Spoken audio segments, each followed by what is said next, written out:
नमस्कार, इस समय आप ये लाइव तस्वीरें देख रहे हैं। कांग्रेस के जो मेयर पद के प्रत्याशी हैं मनोज बदवा, वो सुबह से वोट डालने के बाद अपनी पत्नी के साथ करनाल के अलग अलग वार्ड के पोलिंग बूथ पर जाते हुए नजर आ रहे थे। ये चेक करते हुए नजर आ रहे थे कि पोलिंग बूथ पर सही तरीके से वोटिंग हो रही है या फिर नहीं हो पा रही। और ऐसे में आप देख सकते हैं कि काफी पोलिंग बूथ पर जाने के बाद अब अपने चुनावी कार्यालय में पहुंच चुके हैं। तमाम आपको कांग्रेस के समर्थक भी उनके साथ दिखाई दे रहे हैं और कुछ जरूरी बातें वो मीडिया के सामने रखना चाहते हैं। हम सीधे तौर पर उन्हीं से जुड़ेंगे, उन्हीं से बातचीत करेंगे। सर, आप आज काफी पोलिंग बूथ पर गए। हालांकि मेरी कुछ देर पहले आशा वदवा जी से भी बात हुई थी, उन्होंने भी कहा था कि लोगों को काफी ज्यादा दिक्कतें आ रही हैं। आप क्या बताना चाहते हैं, आपने आज क्या कुछ देखा?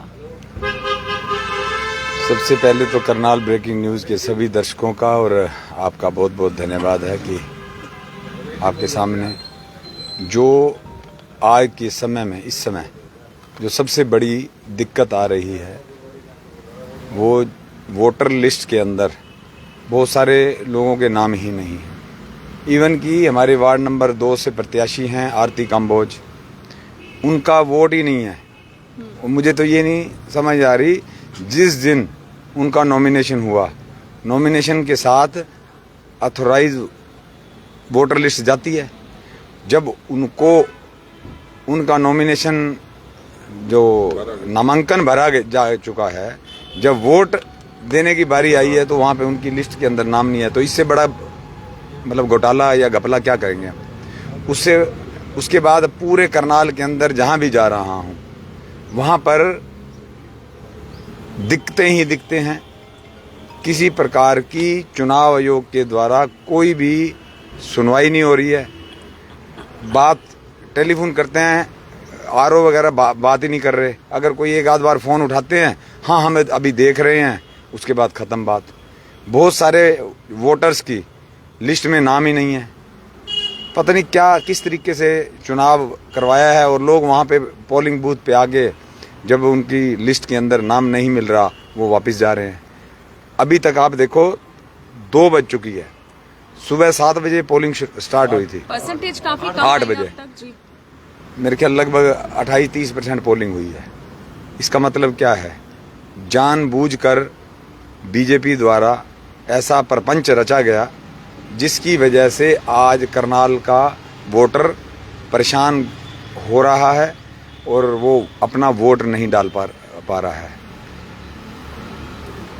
प्रजातंत्र के अंदर वोट के द्वारा ये तय होता है कि ये तो लोकल छोटी सरकार बननी है करनाल की, लेकिन ये उसमें भी घालमेल करके इस तरीके की कार्रवाइयाँ करके ये जनता को परेशान कर रहे हैं। हालांकि जनता सब कुछ देख रही है, सब कुछ देख रही है। बहुत अच्छे मार्जिन से हम चुनाव जीतने जा रहे हैं।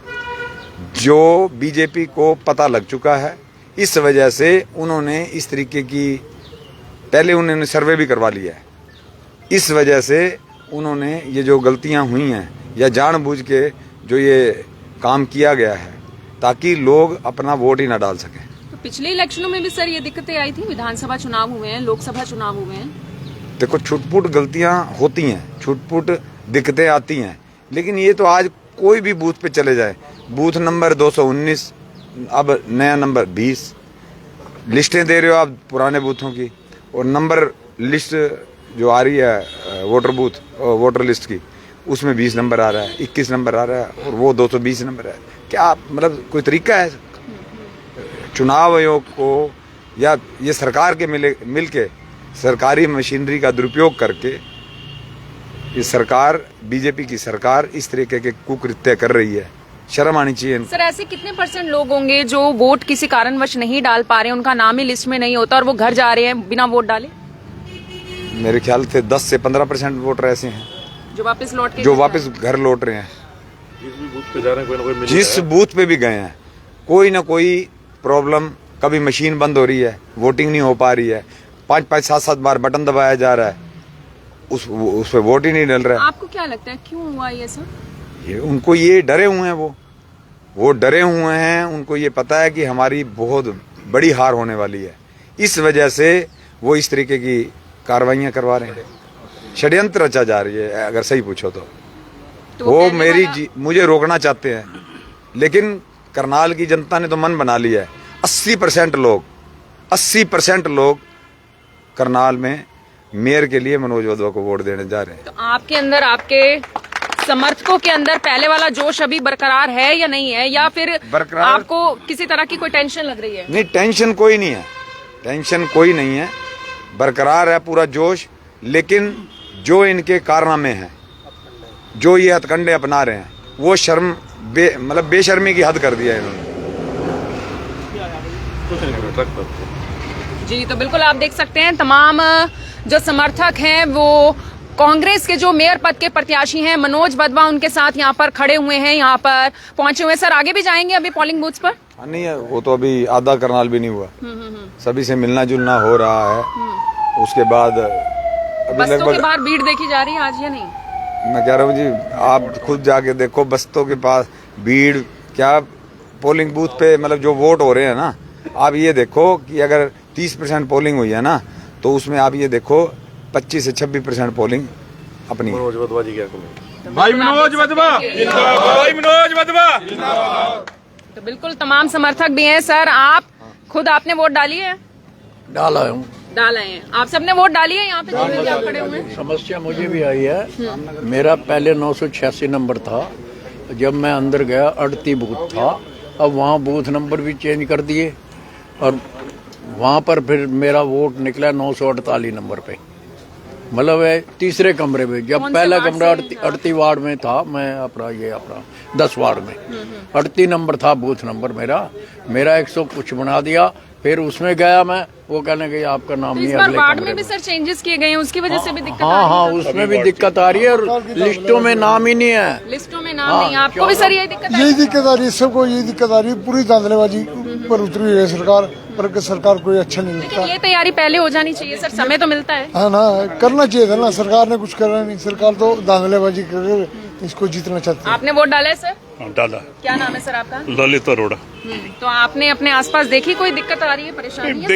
देखिए एक सबसे बड़ी बात यह है कि इन्होंने चेंज कर दिया बूथ नंबर, उसकी कोई सार्वजनिक सूचना नहीं थी। जब भी आप कोई ऐसा परिवर्तन करते हैं तो उस एरिया में तो मुनादी कराएं या पैम्फलेट बांटें या कुछ भी करें।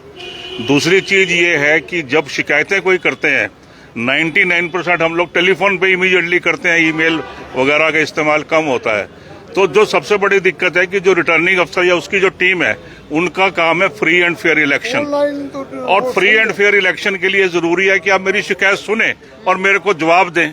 अव्वल तो इस शिकायत सुनते नहीं, सुनेंगे तो 1 साल बाद बताएंगे, एक्नॉलेजमेंट करेंगे, जबकि ये उसी समय तुरंत सेल्फ एक्नॉलेजमेंट आ जानी चाहिए ऑटोमेटिक कि आपकी कंप्लेंट दर्ज कर ली गई है। तो ये थोड़ा सा कमी देखने को मिली है। दूसरा जो एक दुख मुझे है कि वो जनता का उत्साह नहीं है, या आप ये कहें कि ये जो लोग जा रहे हैं बिना वोट डाले, उन्होंने दूसरों को भी बोला कि वहां नाम ही नहीं मिलता। इस वजह से एक जो नेगेटिव कैंपेन चला दिया गया कि हमारा तो सब लोगों के नाम ही नहीं है, तो ताकि लोग अधिक संख्या में ना जाएं। पोलिंग ज्यादा होगी तो नेचुरली अपोजिशन को ही फायदा होना है, तो इसमें इनको दिक्कत हो रही है। आपका क्या नाम है सर? क्या कारण लग रहा है आज वोटिंग परसेंटेज अभी तक कम है? कारण मैडम ये है कि इन्होंने ना ये धांधलेबाजी कर रखी है वोटों में, किसी की वोट कहीं, किसी की वोट कहीं, क्योंकि ये सरकार के इशारे में सारा काम हो रहा है। अगर सरकार चाहती है तो इसको पीसफुल इलेक्शन कराती। कुछ समय था आपके पास, सरकार बने हुई कम से कम 6-7 महीने में, क्या करा सरकार ने? यही धांधलेबाजी। BL ने कुछ नहीं करा, इनके जो अधिकारी है उन्होंने कुछ नहीं करा। उठा के पुरानी लिस्टें उठाई, पर्चियां भी नहीं आई, कुछ भी नहीं आया। अब की बार तो इलेक्शन का यही नहीं पता हुआ इलेक्शन हो भी रहा है या नहीं। अब 30% जो वोटिंग हुई है, कितने दुख की बात। रौनक भी नहीं है। अब तक तो कम से कम 55% वोटिंग हो जानी चाहिए थी। क्या नहीं है सर इस बार? रौनक कहाँ है? आप देखिए चुनाव का जो माहौल था वो खराब कर दिया है। अब पहले दिन से कैंडिडेटों को बिठाना, मसल पावर यूज करने के लिए पैसे का लालच देना, भाई लोग लड़े ही नहीं, हमारे दो निर्विरोध चुने गए। अरे आपने कितना धनबल और मसल पावर लगाई है उनको बिठाने में। भाई आप लड़ो ना चुनाव। डेमोक्रेसी का मतलब तो ये है कि आप भी अडल्ट फ्रेंचाइज है, मैं भी वोट डालूं, ये भी वोट डाले, देखें कौन जीतता है। आपने तो सीधा लोगों को पकड़ के बैठाना शुरू कर दिया, हाईजैक कर लिया। तो ये गुंडागर्दी थोड़ी धमकियां दे रहे हैं भाई, अगर आपने उधर वोट डाल दिया तो आपका काम धंधे बंद करवा देंगे। ये बीजेपी की रणनीति है। क्या नाम है सर आपका? हंसराज। मेरे पास भी 2 बार धमकी आई और कहने लगे भाई मनोज वधवा जी का जो इलेक्शन एजेंट है वो छोड़ दी। मैं ऐसा कुछ नहीं है, हम बिकाऊ माल नहीं है, जो बिकाऊ माल है वो बीजेपी में चला गया। तो बिल्कुल आप देख सकते हैं तमाम लोगों का कहना यही है कि फेयर एंड ट्रांसपेरेंट तरीके से जो इलेक्शंस हैं वो जरूर होने चाहिए। हालांकि कुछ समर्थकों से हमारी बातचीत हुई, कुछ लोगों से हमारी बातचीत हुई, उनका यही कहना था कि आज नगर निगम चुनावों में आज उतनी रौनक देखने को नहीं मिल रही है, लोग उतना नहीं पहुंच पा रहे हैं। हालांकि जो वोटिंग परसेंटेज कम आ रही है उसको लेकर कांग्रेस के जो मेयर पद के प्रत्याशी हैं मनोज वधवा, उनका यही कहना था कि लोग वोट नहीं डाल पा रहे हैं, जिस चक्कर में वो वापस घर लौट कर जा रहे हैं और शायद इसी वजह से वोटिंग परसेंटेज भी अब तक कम सामने आई है। लेकिन शाम होते होते तक पता चलेगा कि आखिर क्या पूरी वोटिंग परसेंटेज आती है। मेरी आप सभी लोगों से यही अपील कि फिर भी घरों से बाहर जरूर निकले। अगर अब तक आप घरों से बाहर नहीं निकले हैं, वोट डालने एक बार जरूर जाएं। आप सभी लोगों का धन्यवाद।